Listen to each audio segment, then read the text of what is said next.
Good morning, dear viewers, and welcome to Maritimafrica Live, the voice of maritime professionals in Africa. Today, we are meeting with Mr. Ziad Hamoui, National President of Ghana Borderless Alliance. With him, we are going to talk about the contribution of the implementation of AfCFTA for the African maritime transport. Good morning, Mr. Ziad. Good morning, Carlos, and thank you for the opportunity. Thank you also for making some time to discuss with us on this program. Now, I would like you to introduce yourself to all our viewers. Sure. My name is Ziad Hamoui. I am a private businessman based in Ghana with 20 years of experience in the areas of transport and logistics. And I'm also the national president of a regional trade advocacy group, which we co-founded in 2011 in West Africa, based also in Accra, Ghana, and working across the West African region with the aim to promote regional economic integration and the free movement of goods and people across West Africa by tackling the barriers to regional trade and transportation. Okay, good. Could you talk a little bit more about Borderless Alliance? What is it exactly, and what are your activities? So thank you for the question.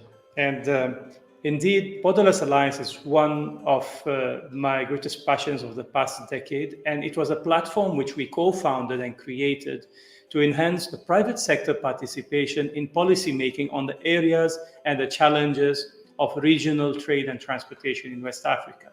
As you know, Carlos, there are lots of impediments and red tape that prevent the free movement of goods and people across West Africa and help to make trade costlier and transport but take much more time than necessary. In fact, West Africa ranks very low across international trade and transportation with regard to the cost and the time that takes for trade. And so we thought that something needs to be done about it. And so a group of like-minded individuals and organizations met in 2011 and built on the work of a regional development agency about creating a borderless West Africa by tackling the challenges, especially at the border crossings across the region. And we decided that we wanted to own this platform locally. And so we built a network of stakeholders ranging from private sector, economic operators, transporters, traders, producers, manufacturers, shippers authorities, shipping chambers of commerce, other associations, and also with representatives from major agencies in the region, so that we can create a platform to dialogue on some of the priorities for and then advocate for enhancing or removing the barriers among West Africa. Now, as you might be aware, most of trade and transportation across West Africa moves by trucks. Most, I say. There is a little bit of railroad transportation, and there's some maritime transport that takes place across West Africa, but not that extensively. In fact, trade across West Africa is estimated at around 14 or 13%. And that is very low. And the aim of our platform was to try to encourage and to boost regional trade. And then from there on, we built this platform and followed up and expanded with our area of activity with regard to trade facilitation, cross-border cooperation, enforcement of regional regulations, and this kind of activity. So Borderless Alliance, in a nutshell, is a regional advocacy platform to enhance the free movement of goods and people across West Africa in alignment with the vision of our founding ECOWAS fathers for the region. Thank you very much for this overview on Borderless Alliance. And I would like to know why, even if we have ECOWAS, there is so much barriers in West Africa. Well, that's a very big question in so few words, right? And so we have been asking this question and variations of it for the past decade. And I think it boils down to a few main ideas. The major one is, first of all, the lack of the ability to enforce the implementation of the regional regulations on a national level. And I'll explain. It means ECOWAS does have an extensive guideline of rules and regulations that guide trade, transport, investment, finance, telecommunications, you name it. All of it is in a protocol somewhere that has been decided and agreed by the representatives and the heads of states of the Economic Community of West African States. Now, once they have all agreed that this is what we want to implement, various representatives from these countries go back to their countries and either just archive whatever deliberations and discussions and decisions were made, or they have difficulties in mobilizing the ability to enforce the implementation of these regional regulations. Now, that is the first point, the enforcement, right? Now, why is the enforcement so difficult? The enforcement is difficult because sometimes it contradicts with or interferes with the local markets in the various countries within the regional economic community, which means that some countries perceive the regional regulations to be threatening the livelihoods and the economic activity and the market access of the local businesses and economic operators. And this creates some kinds of a friction with the various representatives and the stakeholders on the national levels. And the conversation usually is about kicking against the regional regulation because there is not adequate consensus or buy-in from the stakeholders. So, first of all, there was no enforcement. And second, there was no buy-in from the economic operators. And then you get to the last bit, which is the fact that indeed these borders across West Africa are too porous.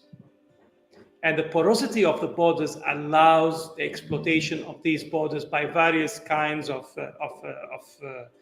economic operators and agencies who sometimes collaborate under the radar in order to make access to their local markets more difficult. So these are some of the main headlines of what have been delaying complete and full implementation of the regional regulations on a country level. And of course, as you know, there is the political bit where different countries have different mechanisms that are affected by the dynamics of elections and governance and administration that come and go. So you look at all of these various factors at play, and then you compare the lack of appetite on the national level for implementing these, and you begin to understand why first of all, why the trade and transport, inter-regional trade and transport is so low. And second, you understand why it's difficult to actually enforce the implementation and to move the needle on boosting inter-African trade. Now, having said all of this, keep in mind, Carlos, that we're still talking about borders as in maritime borders. Yeah. And it's unfortunate that most of our regional trade only goes through these borders through land. The better alternative would be to exploit our vast coastal areas and to create a system where trade and people can move freely across West Africa by using the other resources we have, such as the sea and the inland waterways. And finally, I think one very important also element to keep in mind when you are looking at analyzing the trade flows across West Africa is that our region has a lot of informal trade that goes on under the radar. So this trade is actually taking place across the borders, but it's either through informal economic operators or it is not reported. And so you find yourself in a situation where, well, some estimates by UNECA put up the actual trade flows across West Africa, that is the interregional trade, at about 30% if you take into consideration the various informal trade flows that goes around across our borders. And so you see that the situation is not so difficult as it is, but it's just about making sure that the right structures are put in place in order to capture this information about what are the trade flows, in order to help the policymaker make better informed decisions on how to address the challenges at these borders, both the infrastructure, the hard infrastructure, and the soft infrastructure. Thank you very much. We will talk about it later when we will be getting to AfCFTA, but beforehand, can you give us just an overview about what AfCFTA is and its main objectives, just quickly, to set the interview? So AfCFTA actually stands for an abbreviation of the African Continental Free Trade Agreement.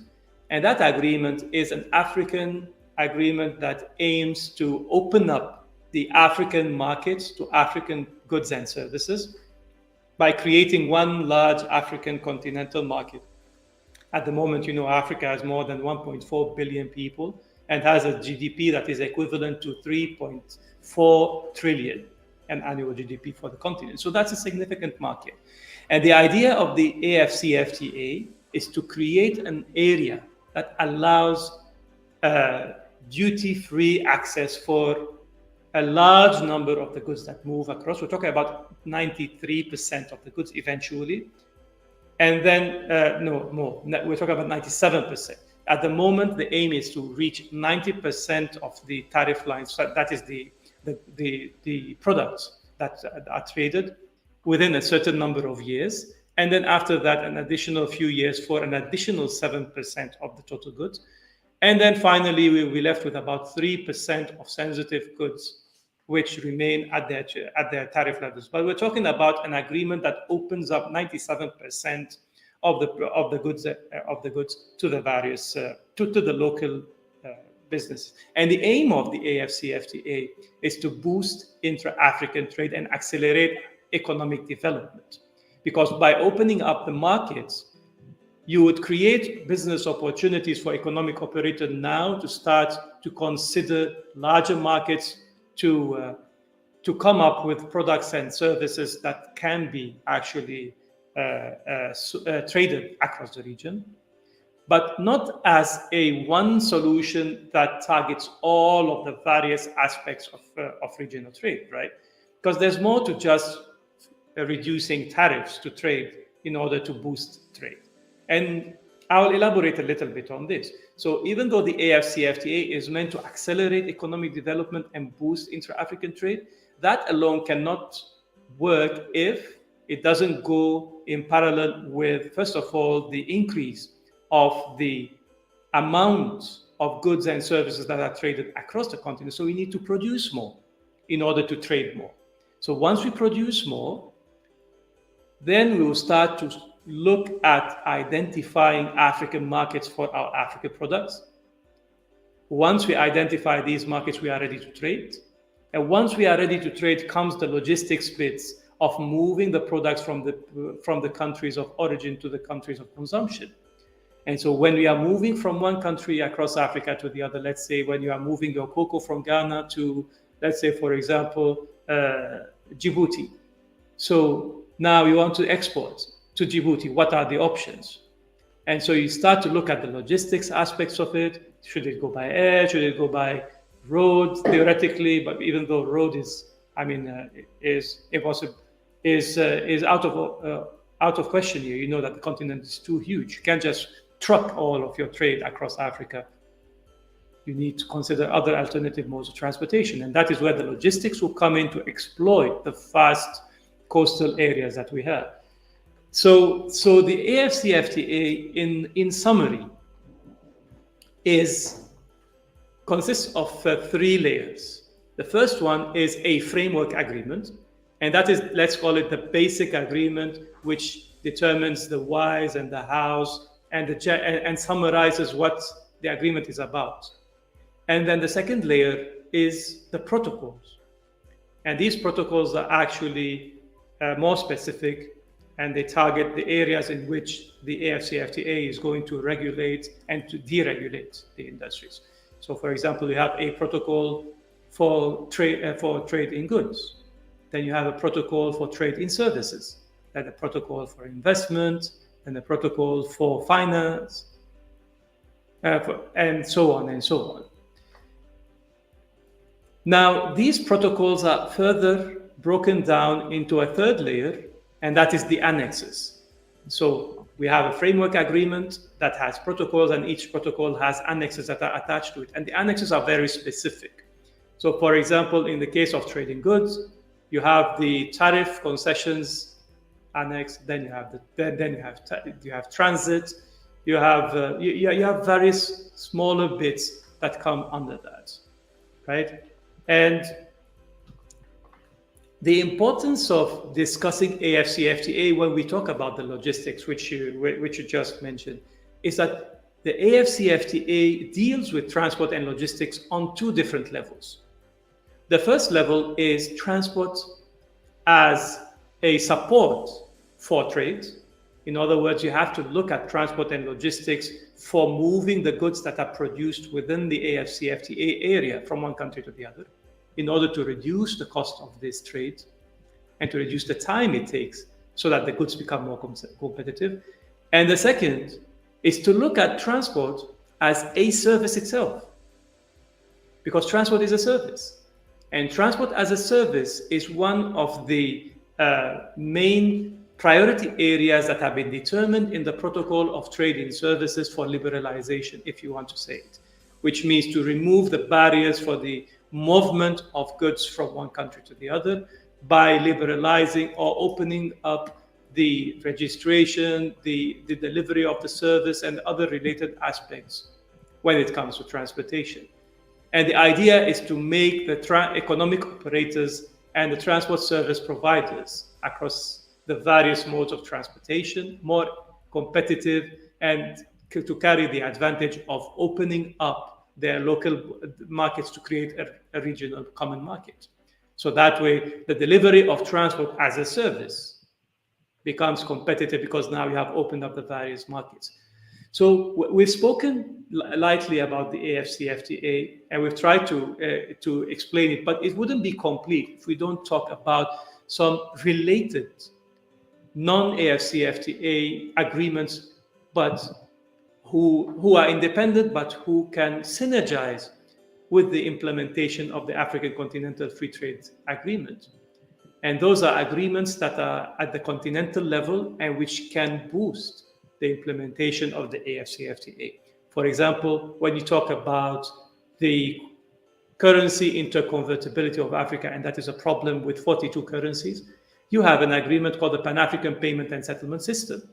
And that particular initiative will help traders under the AfCFTA by providing an alternative and an option to pay among themselves in their local currencies and to receive in their local currencies with a very little transaction cost as to against the current procedures of paying through a third-party currency and then converting back and then losing on financial transactions and on currency rates. Something else like an agreement like the Single African Air Transport Market, SATM, which is supposed to also create an open skies agreement across Africa so that local airlines in Africa can access the local markets of their neighboring countries and create a larger option for connecting our continent. And the Free Movement Protocol of the African Union, which allows the movement of people more freely across the continent. And you know that where people move, goods move. Yeah. Most of the traders across Africa, they move with their goods. Wherever they go, when you make their movement freer, then the trade becomes freer by definition. So these are some of also the agreements which can synergize with the AfCFTA. It's not an exhaustive list, obviously. We can go on and on and on of the initiatives. But now the idea is to enforce the implementation, isn't it? Because we come back to the same point. Because the same, let's call it the same sickness which has affected the other earlier agreements, it might also potentially hinder the full implementation of the African Continental Free Trade Agreement if we don't start to sit down and look at the realities of what trade is facing across the continent against what our aspirations are, and then to set a course that allows us to move towards the direction that we all want. And that is to a continental market that is accessible by its local producers and manufacturers to the benefit of its African people. Thank you very much for all these highlights. Now, let's get to maritime transport. You were saying that transport as a service is one of the main, one of the major parts of the AfCFTA. Now, what actually is the role of maritime transport in intra-African trade?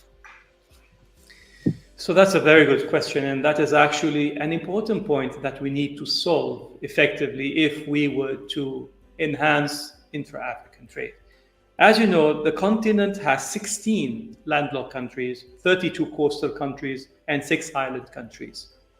And so 16 landlocked countries that rely completely for their trade in and out on 32 coastal countries. And then you have a continent of around 30,500 kilometers of coastline. So can you imagine 30,500 kilometers of coastlines? That's a huge area to cover. And so if you want to move among these various countries with your goods, you can't just go do away with maritime transportation. We also have a continent that is very rich with water, and inland waterways have been used for countless centuries for people to move across. So why don't we look at these bodies of water which are available, which are our God-sent resources, and which do not require any maintenance? So, for example, maritime transportation has the one advantage that you don't need to build infrastructure. The infrastructure is there. What you need to build is superstructures, like ports, like ships, like barges. That is what you need for maritime transportation. Now, consider the following. 2.7% of global trade goes through Africa. 2.7%, less than 3%. And so this means that on the global level, Africa is not that much of a partner to the rest of the world. But when it comes to transportation, maritime transportation, 7% of the world's maritime export and 5% of the world's marine import go through Africa. So we're doing a little bit better, which means that Africa does have more relevance to the rest of the international maritime, let's call it structure, right? Yeah. The idea is to look at what do we have at the moment to manage all of these various countries and the potential flows of transportation and trade across these countries. I think one of the main observations you'll have, even though we have a revised African Maritime Charter from July 2010, which abrogates and suspends similar agreements in Addis Ababa in 1993. So there has been some regulation, some attempt to a regulatory framework to manage these kinds of short sea shipping and cabotage, if you want. But the fact of the matter is that we do not have a common African framework for short sea shipping.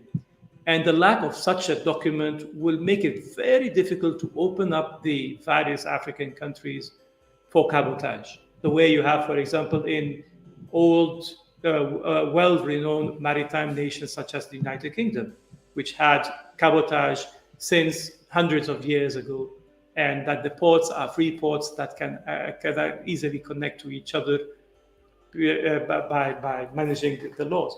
Now, across Africa, you have some countries who have a maritime framework for their territorial waters. You have cabotage laws, for example, in Ghana.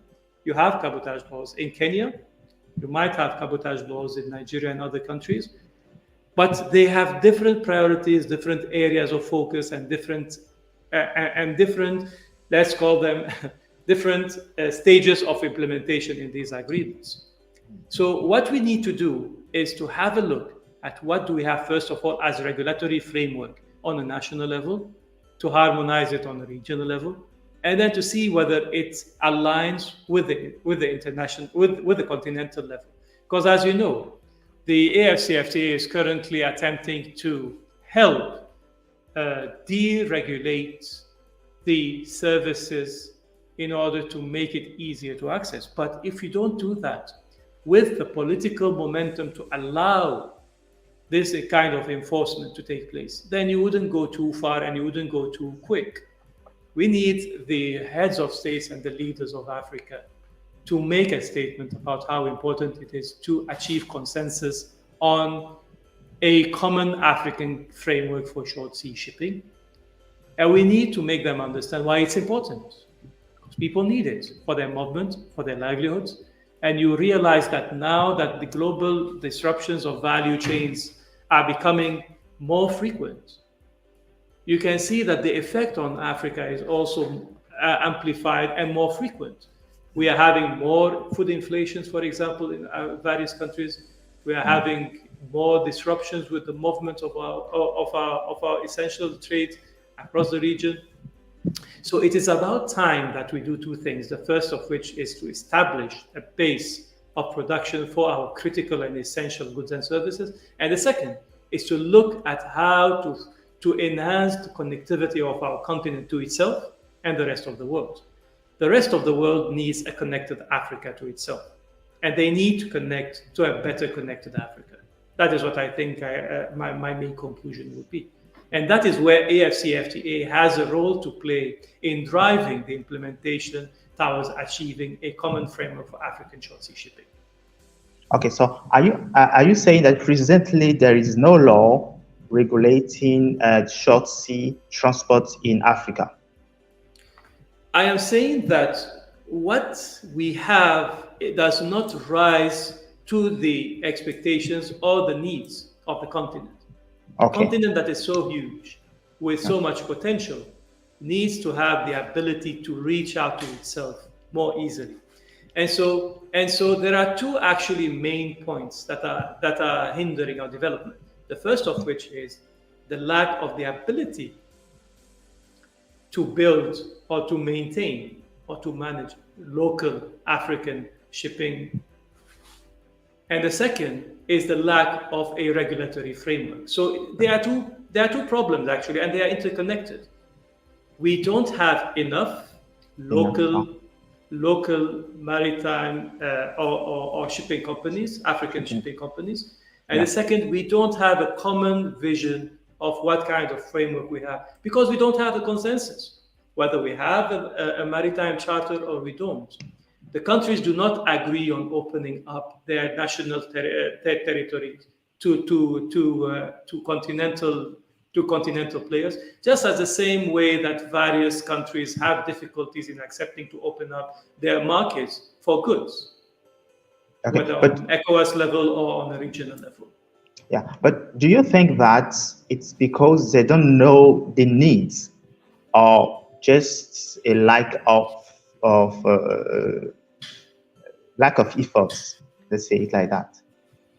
I think it has to do with two main points. The first of which is that Africa simply has too many countries to manage effectively. So there are bureaucracies that are preventing representatives from the various regions and countries to sit together and agree on something to move fast enough. And by the time you sit down and you want to discuss something, something else comes up and then reprioritizes, and then everybody forgets about what is at hand and they attend to the matter of urgency that is coming up. And unfortunately, we live on a very vibrant and dynamic continent where priorities shift in an instant.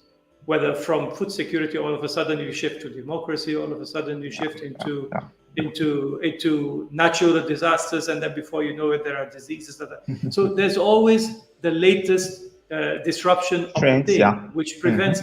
There's always the latest disruption. But in my opinion, the conclusion should be the following: we need to build resilience and sustainability into our regional value chains, and to do that, we need to take a harder look at the way we produce our goods and services, the way we trade our goods and services, and the way we connect our countries to each other.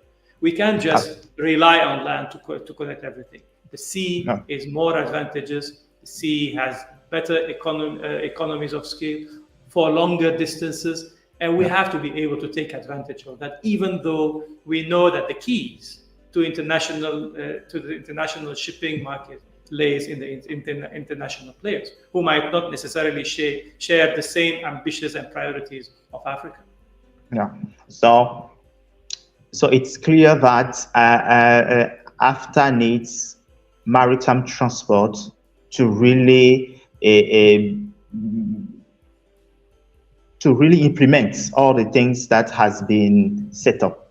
Now, do you think that presently our ports are ready if AfCFTA is fully implemented? I think it's not the port itself and its infrastructure, because obviously most of the African countries are trading, and some of the countries have ports that are functioning at under capacity. Okay. But what I think is important is that the design of the regulatory frameworks of the ports is not around smaller vessels that move across African countries, but the design of the services and the charges of a port are built around much larger players who are looking at bringing in different types of equipment into the ports. And so this creates a situation where some of the ports are shooting themselves and their nation and their governments, obviously, because in many countries in Africa, the ports are still run by a government agency that is under the state. So many of these ports do not price their ports to receive smaller vessels that come for a smaller window from one African country to the other. And at the same time, the customs authorities and the revenue authorities of the African country are not equipped to handle these particular types of consignments quick enough to justify the ability to come in and out with a much smaller window for that vessel. And I'll give you an example. For example, a port like Timor can easily accommodate a ship that has 8,000 or 9,000 TEU, or a ship that has 1,000 or 2,000 TEUs. But then if your ship gets to a certain level beyond a certain number of TEUs, it doesn't matter how small your vessel is, everyone will be subjected to the minimum tariff of, let's say, 1,000 TEU vessel. That's the minimum you have to pay as a port dues to call to the port of Timor. So it doesn't make sense if you do not have the regulatory framework to allow and to accommodate the needs of these vessels that will come. But now we are entering into a discussion about a chicken and an egg. Should we enhance should we create the service for the trade before the trade starts, or should we start trading before the service becomes? They have to go hand in hand. And to do that one, I think the AfCFTA has a window of opportunity by bringing together through the negotiations of its service. What's it called for the protocol and training services for the priority areas basically, and the discussions around how to liberalize these markets. These discussions need to include representatives from not only from revenue authorities, but also from port authorities and shippers authorities, so that they sit together and they agree on a way to create a space for intra-African transport within the ports, especially for the states which are already parties to the AfCFTA agreement. Okay, so we can say from all the things that we've said that the implementation of AfCFTA will boost African maritime transport. But then there is some let's say some agreements or some regulation that have to be put in place before we can get to that point. Look, I'm not sure I perfectly agree with you. I'm not sure whether it is the AfCFTA that will enhance the maritime interconnectivity, or whether it is the maritime interconnectivity that would help accelerate the implementation of the AfCFTA. I think elements of both, but maybe the scale would tip more with the maritime, because you need to have the infrastructure in place in order to hold that castle that is called the AfCFTA. The AfCFTA needs to rest on firm foundations, and one of the main foundations would be a well-connected continent. It is an assumption that we have made at the beginning when we launched into the AfCFTA negotiations, as if we already have the infrastructure that is required to boost intra-African trade. But if you go into that direction without admitting and acknowledging the need to invest more heavily into the hard infrastructure that is required to connect the continent, and the soft infrastructure by creating the regulatory frameworks and removing the governance bottlenecks which are preventing the smooth flow of intra-African trade, then you will continue to struggle. And I think it is about time that we sit down and you know that in a couple of weeks from now, we should be celebrating a key milestone, which is 5 years of the official entry into force of the AfCFTA. Yeah.